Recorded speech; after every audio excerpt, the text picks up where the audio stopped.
টি-20 world cup 2026-এ নিউজিল্যান্ডের এই অবিশ্বাস্য জয় পুরো টুর্নামেন্টের চিত্রটাই বদলে দিয়েছে।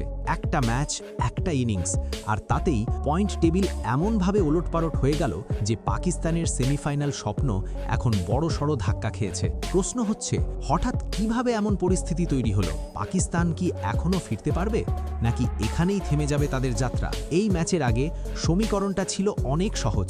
পাকিস্তান ফ্যানরা চেয়েছিল নিউজিল্যান্ড হেরে যাক, তাহলে পয়েন্ট টেবিলে চাপ কমবে। কিন্তু ক্রিকেট তো অনিশ্চয়তার খেলা, আর সেই অনিশ্চয়তাই এবার পাকিস্তানের বিপক্ষে গিয়ে দাঁড়ালো।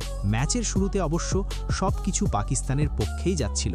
নিউজিল্যান্ড ব্যাট করতে নেমে মাত্র 84 রানে 6 উইকেট হারিয়ে বসে। টপ অর্ডার একেবারে ধসে পড়ে। তখন মনে হচ্ছিল এই ম্যাচ শ্রীলঙ্কা খুব সহজেই জিতে যাবে। পাকিস্তান সমর্থকদের মুখে তখন হাসি, কারণ নিউজিল্যান্ড যদি হেরে যেত তাহলে পয়েন্ট টেবিলে তাদের অবস্থান দুর্বল হতো, আর পাকিস্তানের জন্য সেমিফাইনালের রাস্তা অনেকটাই পরিষ্কার হয়ে যেত। কিন্তু ক্রিকেটে শেষ বল না হওয়া পর্যন্ত কিছুই নিশ্চিত নয়। 84-তে 6 থেকে যে দল 168 রান করবে তা হয়তো কেউ কল্পনাও করেনি। এখানেই ম্যাচের মোড় ঘুরে যায়। মিচেল স্যান্টনার হয়ে উঠলেন সেই টার্নিং পয়েন্ট। 26 বলে অপরাজিত 47 রানের ঝড়ো ইনিংস খেললেন তিনি। 4টে ছক্কা আর 2টি চার। চাপের মুহূর্তে এমন ইনিংসই বড় দলের পরিচয় দেয়। তার সঙ্গে দারুণ সাপোর্ট দিলেন কল ম্যাকনিকনি। 23 বলে অপরাজিত 31 রান। দুজনের এই জুটি শুধু রানই করেনি, ম্যাচের গতি পুরো বদলে দিয়েছে। শ্রীলঙ্কার বোলাররা যেখানে ম্যাচ নিয়ন্ত্রণে এনেছিল, সেখান থেকে তারা নিয়ন্ত্রণ হারিয়ে ফেলে। 84-তে 6 উইকেট হারানো দল শেষ পর্যন্ত 168 রান তুলল। এটাই ছিল ম্যাচের আসল গল্প। এই স্কোরটাই পরবর্তীতে ম্যাচের ভাগ্য নির্ধারণ করে দেয়। শ্রীলঙ্কা 159 রানের লক্ষ্য তাড়া করতে নেমেই চাপে পড়ে। প্রথম উইকেট পড়ে 0 রানে, এরপর 6, 27, একটার পর একটা উইকেট পড়তে থাকে। চতুর্থ উইকেট পড়ে 29 রানে, পঞ্চম উইকেট 46 রানে। অর্ধেক দল 50 রানের আগেই প্যাভিলিয়নে ফিরে যায়।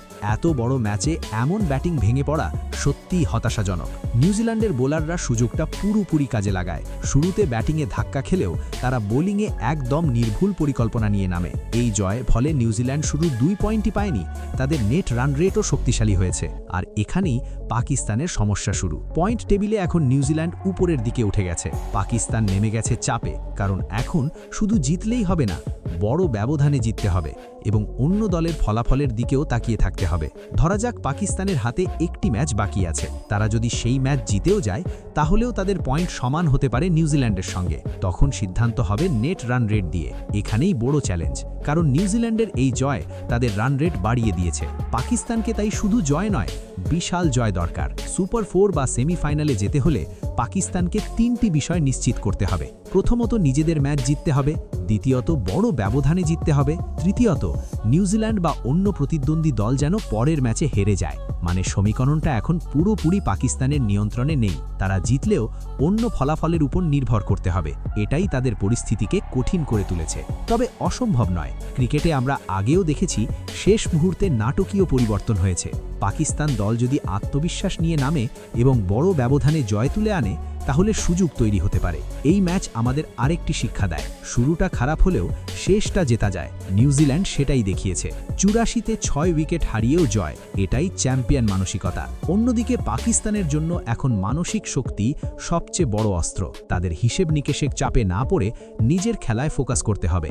সব মিলিয়ে নিউজিল্যান্ডের এই জয় টি-20 ওয়ার্ল্ড কাপ 2026-কে আরও রোমাঞ্চকর করে তুলেছে। পয়েন্ট টেবিল এখন আগের চেয়ে অনেক জটিল। পাকিস্তানের রাস্তা কঠিন, কিন্তু বন্ধ নয়।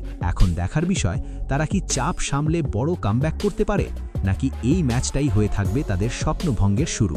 বন্ধুরা, আপনারা কি মনে করেন, পাকিস্তান কি এই চাপ সামলে সেমিফাইনালে যেতে পারবে? কমেন্ট করে আপনার মতামত আমাদের জানাতে ভুলবেন না। ধন্যবাদ সকলকে।